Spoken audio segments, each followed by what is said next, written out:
to some real life world problems. Three friends check their bank accounts. Arun has 300 rupees. Ravi has minus 200 rupees. Seema has minus 50 rupees. Arrange them in ascending order of bank balance. Who is in the most debt? किसके ऊपर है सबसे ज्यादा उधार?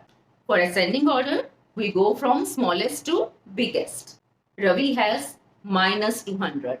Minus 200 is smallest among these numbers.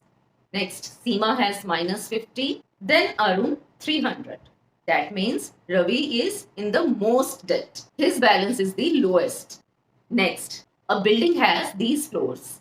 Ground floor 0, upper floors 1, 2, 3, 4, basement floors -1, -2. Mohan is on floor -2. Sunita is on floor 3. Priya is on floor -1. Question 1 is, who is the highest?